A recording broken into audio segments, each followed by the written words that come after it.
Hey there, y'all. Grab a seat. Would you like to try one of the specials?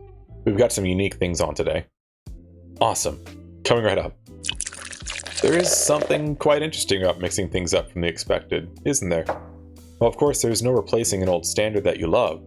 Switching it up now and again can really help you get out of a rut and have you thinking about new things. Who knows? Those new things might join in on your old favorites. By the way, I'm Rain, and this is Fennec Fables, where we delve into some fun prompts for adding depth to your TTRPG games, to give you some interesting ideas to think about as you play or prepare.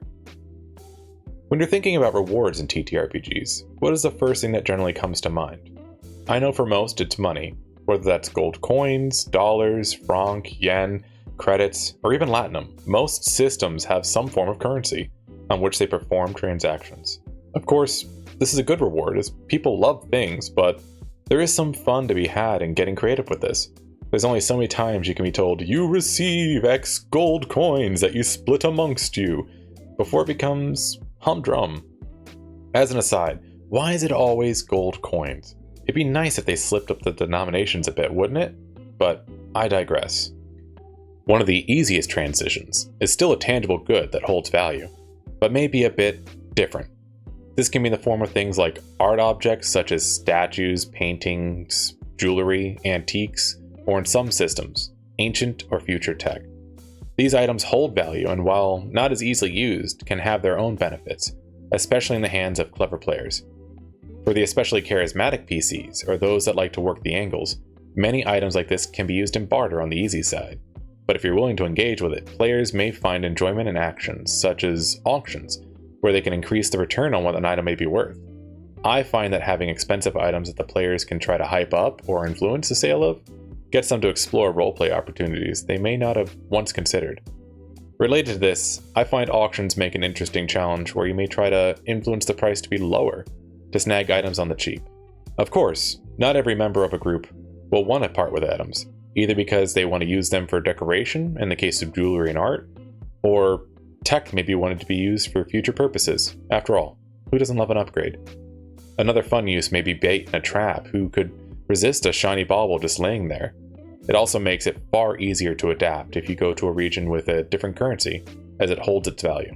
Though that's a prompt I've prepared for a later day. There's also the usefulness of being able to gift particularly interesting pieces to figures in your game, such as lords, generals, mayors, kings, starship captains, or more, in the hope of procuring a favor or other need they may have. This is a bit more discreet than a sack full of coins or bills.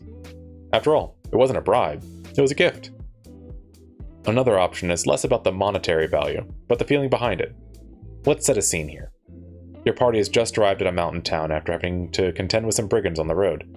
Obviously, they handled it expertly, with only a few getting away. But that's a task they can deal with later.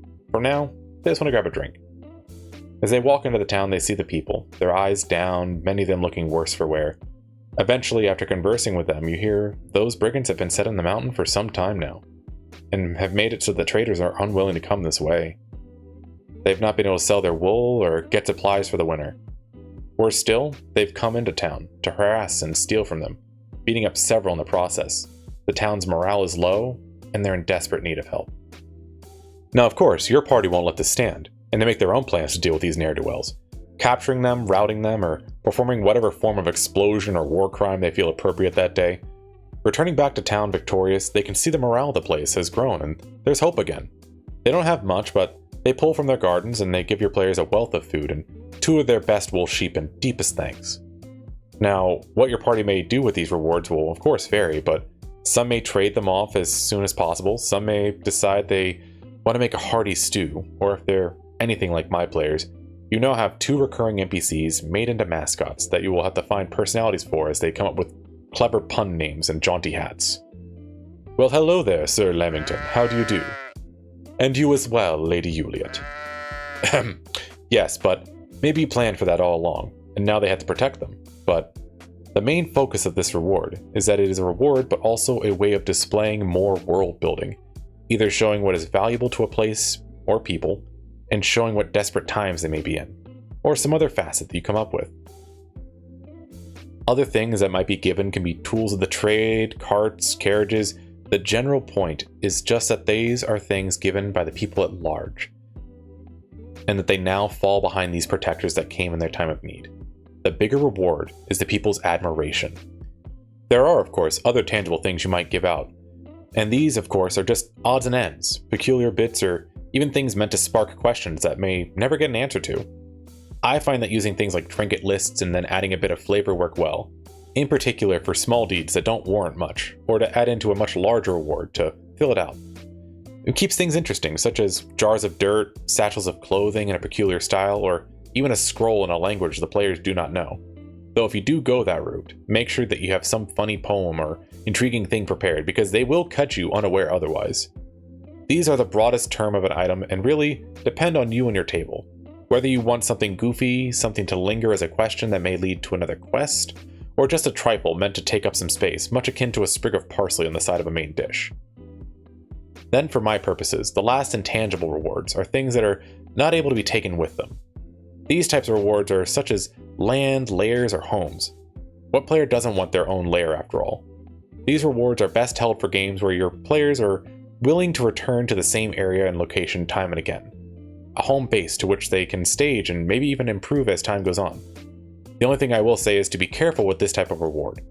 Certain groups tend to want to be enamored by them, with it making them lose sight of other plot points to which you've laid and become more focused on instead playing building sim.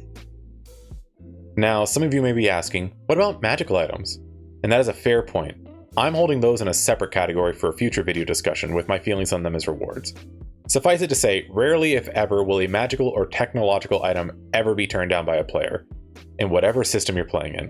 Whether you prefer to curate items to always be relevant or to leave it up to fate is entirely up to you, of course, but don't worry, I haven't forgotten about them. One of the last things I'm going to bring up are intangible rewards. These are things that are bestowed and can be things such as titles like Lord, Laird, or Lady, or something else relevant to your world setting. It is possible to have them added to an order, such as Knights Errant or honorary positions in the court. These types of rewards can of course feel like fluff, but certain players do so love the feeling of being fancy and recognized. Of course, there's an added benefit of some games that explore social themes heavily, like Regency games. Titles can be great boons in particular to your notoriety and prestige. There is also, of course, room for boons, both mundane and magical, that can be given. Favors to be called in later from a group or individual, as well as improvements that can be given either magically, technologically, or from some form of tutelage. These you'll have to decide based on your system of choice, but they are fun options and underutilized in my own opinion. Small things up to vast mechanical benefits are all on the board depending on the greatness of the deed they performed.